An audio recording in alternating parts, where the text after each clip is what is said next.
My family's story is a tangled web of love, loss, and unspoken truths, a saga that could rival any primetime drama.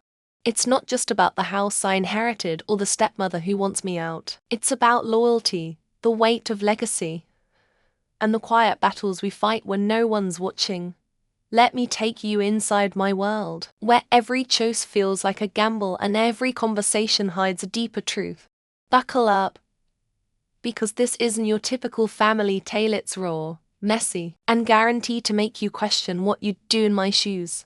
I live in a sprawling house just outside the city, a place my grandparents left me after they passed.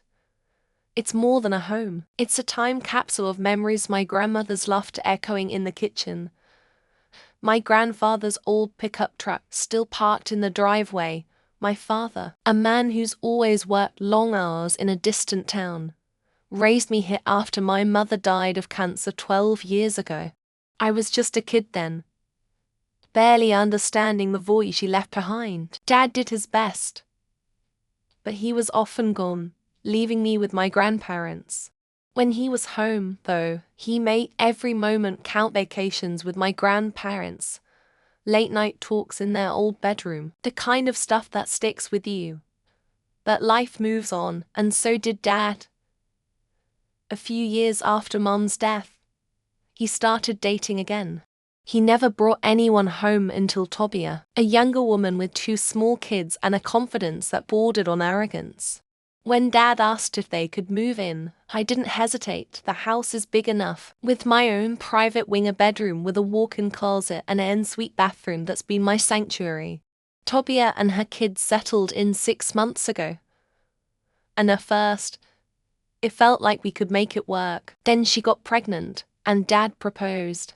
I was thrilled for him. He's an incredible father, even if he's terrible at communicating. But that's where the fairy tale ends. Tobia started dropping hints about me moving out. Subtle at first, then blatant. "We'll need your room for the baby," she said one day, as if it was already decided. She even suggested her mother move in to help. I was stunned. This is my house, inherited through my grandmother's will, paid for with my mother's life insurance that Dad used to renovate. My grandparents never charged him rent. And now Tobia was acting like she owned the place. Worse, Dad hadn't told her the truth that a house belongs to me. Last weekend, Dad came home, and we had a long talk. He admitted Tobia thought I'd moved to the city to finish college, offering me her old apartment at a discount. I shut that down fast. "This is my house," I told her. "I'm not giving up my room." I pointed out that Dad has savings enough to buy them a house, especially if Tobia sold her apartment. But here's where it gets messy. Tobia refused to sell, claiming the market's rising, and she wants to build equity. Meanwhile, she's pressuring Dad to dip into his retirement fund. I laid it out plain. They need to move before the baby arrives. Am I the bad guy for standing my ground? Let's pause here. Most people would say, "It's your house, kick them out." But it's not that simple. There's a cognitive bias at play called the endowment effect. We value what we own more than what we don't. This house isn't just property. It's my anchor, my proof that I belong somewhere. Tobia's banking on another bias, the status quo bias, where people resist change. She wants me to leave so she can keep her comfortable setup without sacrificing anything.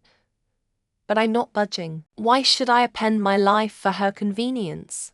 Now, let's talk about the emotional undercurrent. Tobia's young, pregnant, and probably scared. She sees Dad as a ticket to stability, but she miscalculated thinking he owned the house.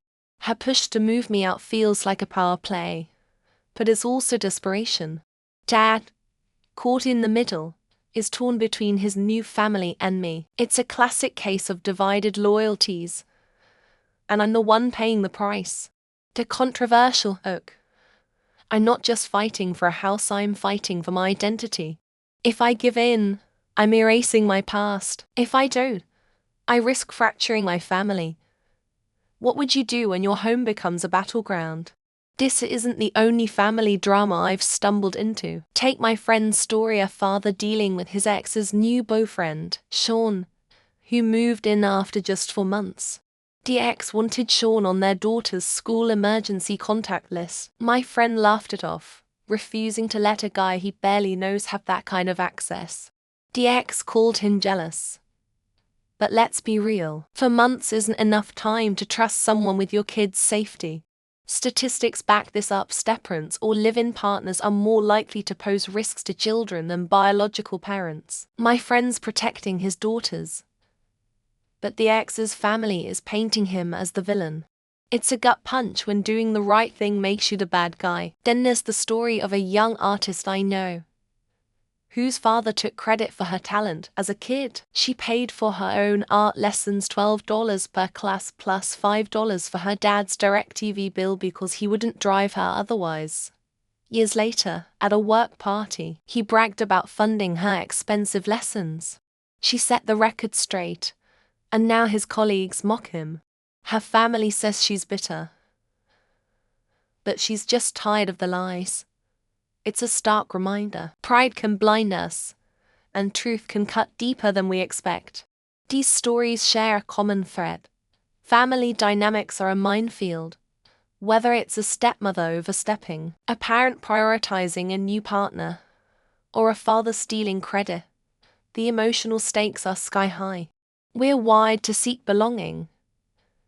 But what happens when the people closest to us threaten that? The scarcity mindset kicks in. We cling to what's ours, whether it's a house, our kids' safety, or our hard-earned reputation. And yet, society tells us to keep the peace, to sacrifice for family. I say that's nonsense. Sometimes, standing your ground is the only way to protect what matters. So, here's my call to action. Don't let guilt or fear bully you into giving up what's yours. If you're facing a family conflict, whether it's about property, boundaries, or truth, take a stand. Write down what you're fighting for and why it matters. Talk to a trusted friend or, better yet, a lawyer to know your rights. Don't wait for permission to claim your space, do it now. Behavioral psychology shows we're more likely to act when we commit publicly. So share your story with someone today. You're not alone.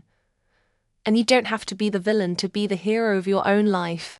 In the end, my house is more than walls and a roof, it's my legacy. Tobiah and Dad can build their future elsewhere, but I'm done playing nice. Family isn't about who gets the bigger room. It's about respect. And if that means drawing a line in the sand, so be it. What's your line? And are you ready to draw it?